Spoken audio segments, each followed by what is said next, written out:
ಏನಿಲ್ಲಮ್ಮ, ನಾವು ಮಾಧ್ಯಮಗಳ ಮುಖಾಂತರ ನೋಡಿದ್ದೀವಿ, ಏನೋ ಒಂದು ತೀರ್ಮಾನ ಆಗಿದೆ ಹೈಕಮಾಂಡ್ ಲೆವೆಲಲ್ಲಿ ಅಂತೇಳಿ. ಬಟ್ ಇನ್ನೂ ಸ್ಪಷ್ಟವಾದಂಥ ಒಂದು ತೀರ್ಮಾನ ಹೊರಬಿದ್ದಿಲ್ಲ. ಬಹುಶಃ ನಾಳೆ ಬ್ರೇಕ್ಫಾಸ್ಟ್ ಮೀಟಿಂಗ್ ಇದೆ ಮುಖ್ಯಮಂತ್ರಿಗಳ ಮನೆಯಲ್ಲಿ ಅಂತಕ್ಕಂಥ ವಿಚಾರ, ಸಚಿವರುಗಳಿಗೆ ಬ್ರೇಕ್ಫಾಸ್ಟ್ ಮೀಟಿಂಗ್ ಇದೆ ಅಂತ ಗೊತ್ತಾಗಿದೆ. ಬಟ್ ಅಲ್ಲಿ ಏನು ನಮ್ಮ ಹೈಕಮಾಂಡ್, ನಮ್ಮ ಅಬ್ಸರ್ವರ್ಸ್ ಕೂಡ ಡೆಲ್ಲಿಯಿಂದ ಬರ್ತಾರೆ ನಾಳೆ ಅಂತಕ್ಕಂಥ ಭಾವನೆ ಇದೆ. ನಮ್ಮನ್ನೆಲ್ಲ ಶಾಸಕರನ್ನೆಲ್ಲ ಇನ್ನೂ ಯಾರು ಕರೆದಿಲ್ಲ. ಇನ್ನು ಬನ್ನಿ ನೀವು ಶಾಸಕಾಂಗದ ಪಕ್ಷದ ಸಭೆ ಇದೆ ಅಂತ ಯಾರೂ ಕರೆದಿಲ್ಲ. ಅದರಿಂದ ಬೆಳವಣಿಗೆ ಬಗ್ಗೆ ನಿಮ್ಮ ಮಾಧ್ಯಮಗಳ ಮುಖಾಂತರ ತಿಳ್ಕೊಂಡಿದ್ದೀವಿ ವಿನ ನಮಗೆ ಸಂಪೂರ್ಣವಾದಂಥ ಮಾಹಿತಿ ಇಲ್ಲ. ನಿಮಗೆ ಅಂದರೆ ಡೆಲ್ಲಿಯಲ್ಲಿ ಒಂದು ಸ್ಟ್ರಾಂಗ್ ಕಾಂಟ್ಯಾಕ್ಟ್ ಇರೋದ್ರಿಂದ ನಿಮಗೆ ಬಂದಿರುವಂತಹ ಮಾಹಿತಿ ಇಲ್ಲ, ಯಾರು ಕೂಡ ಎಲ್ಲೂ ಯಾವುದೇ ವಿಚಾರನ ಚರ್ಚೆ ಮಾಡ್ತಾ ಇಲ್ಲ.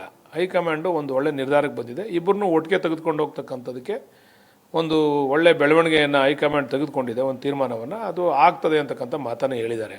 ಬಟ್ ಏನು ಅಂತೇಳಿ ಬಿಡಿಸಿ ಯಾವುದೇ ಕುಲಂಕುಷವಾಗಿ ವಿಚಾರಗಳನ್ನ ನಮಗೆ ತಿಳಿಸಿಲ್ಲ. DKಶಿ ಯಾವಾಗ CM ಆಗ್ತಾರೆ? ಹೈಕಮಾಂಡ್ ಯಾವಾಗ ತೀರ್ಮಾನ ಮಾಡ್ತದೆ, ಸಿದ್ದರಾಮಣ್ಣವರು ಮತ್ತು ಖರ್ಗೆ ಸಾಹೇಬ್ರು ಯಾವಾಗ ಹೇಳ್ತಾರೆ ಅವಾಗ ಆಯ್ತಾರೆ. ನೀವು ಸಂಪುಟದಲ್ಲಿ ಜಾಯಿನ್ ಆಗ್ತೀರಾ?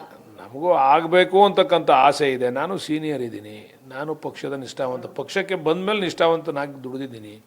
ಪಕ್ಷದ ಬೆಳವಣಿಗೆಗೆ ನನ್ನಿಂದನೂ ಕೂಡ ಸಾಕಷ್ಟು ಶ್ರಮ ಹಾಕಿದ್ದೀನಿ. ಅದರಿಂದ ನನಗೆ ಬಹುಶಃ ನನಗೂ ಅನುಕೂಲ ಆಗ್ಬೋದು ಈ ಕ್ಯಾಬಿನೆಟ್ನಲ್ಲಿ ಅಂತ ಆತ್ಮವಿಶ್ವಾಸ ಇದೆ. ಈಗ DKಶಿ ಅವರು CM ಆಗುತ್ತೆ, ಸೊ ಅದು ಯಾವ ರೀತಿ ನಿಮ್ಗೆ ಇದೆಯಾ, ಸಪೋರ್ಟ್ ಕೊಡ್ತಾರೆ ಅನ್ನುವಂಥದ್ದು ಕಾನ್ಫಿಡೆಂಟ್? ಖಂಡಿತ. ಅವ್ರ ಹೈಕಮಾಂಡ್ ಅವ್ರು ಯಾವಾಗಲೂ ಹೇಳಿದ್ದಾರೆ, ನನಗೆ ರಾಹುಲ್ ಗಾಂಧಿ ಅವರು ಏನು ನನಗೆ ಅವರು ಮಾರ್ಗದರ್ಶನ ಮಾಡ್ತಾರೆ ಅಥವಾ ಯಾವ ವಿಚಾರ ಅವ್ರು ಹೇಳ್ತಾರೆ ಅದನ್ನು ಕೇಳಲಿಕ್ಕೆ ನಾನು ತಯಾರಿದ್ದೇನೆ.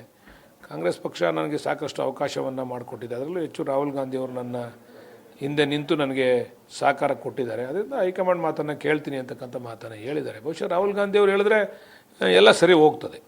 DKಶಿ ಅವರು ಒಂದು ವೇಳೆ CM ಆದರೆ ಉತ್ತಮ ಆಡಳಿತ ನೀಡ್ತಾರೆ ಅನ್ನುವಂಥ ಆತ್ಮವಿಶ್ವಾಸ ನಿಮಗಿದೆಯಾ?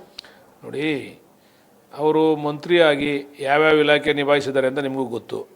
ಅವರು ಪವರ್ ಮಿನಿಸ್ಟರ್ ಆಗಿದ್ದಂಥ ಸಂದರ್ಭದಲ್ಲಿ ಒಂದು ದೊಡ್ಡ ಬದಲಾವಣೆಯನ್ನು ಪವರ್ ಸೆಕ್ಟ್ರಲ್ಲಿ ತಂದರು. ಈಗ ನೀರಾವರಿ ಮಂತ್ರಿಗಳಾಗಿ ಮೇಕೆದಾಟು ಅಂತ ಮೇಜರ್ ಇಶ್ಯೂನೇ ಕೂಡ ಬಗೆಹರಿಸಿದ್ರು.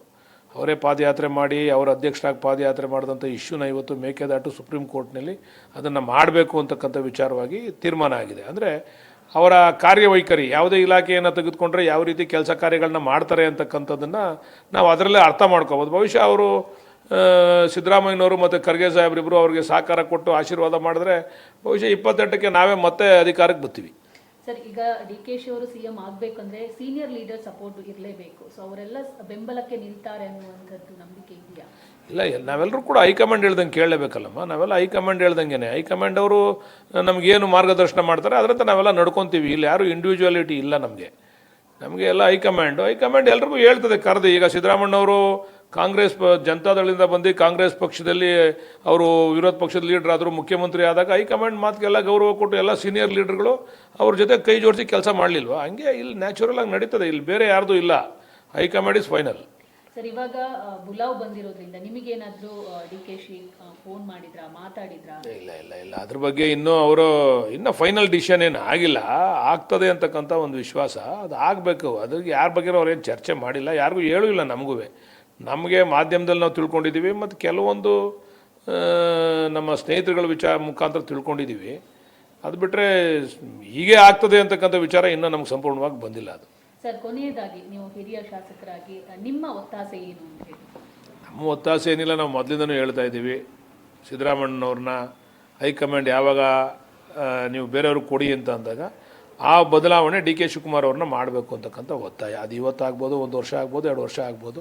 ಸಿದ್ದರಾಮಯ್ಯನವ್ರ ನಂತರ DK ಶಿವಕುಮಾರ್ ಅವರು ಕೂಡ ಈ ಬಾರಿ 2023ರಲ್ಲಿ ಸಾಕಷ್ಟು ಶ್ರಮ ವಹಿಸಿದ್ರು ಪಕ್ಷವನ್ನು ಅಧಿಕಾರಕ್ಕೆ ತರಲಿಕ್ಕೆ. ಕರೋನಾ ಬಂದಂಥ ಸಂದರ್ಭದಲ್ಲಿ ಅಧ್ಯಕ್ಷರಾಗಿ ಸಂಘಟನೆಯನ್ನು ಭಾಳ ಉತ್ತಮವಾದಂಥ ಸಂಘಟನೆಯನ್ನು ಕೂಡ ಮಾಡಿದ್ರು. ಅದರಿಂದ ಒಂದು ಅವಕಾಶ ಮಾಡಿಕೊಡ್ಬೇಕು ಅಂತಕ್ಕಂಥದ್ದು ನಮ್ಮ ಒತ್ತಾಯ ಕೂಡ ಇದೆ.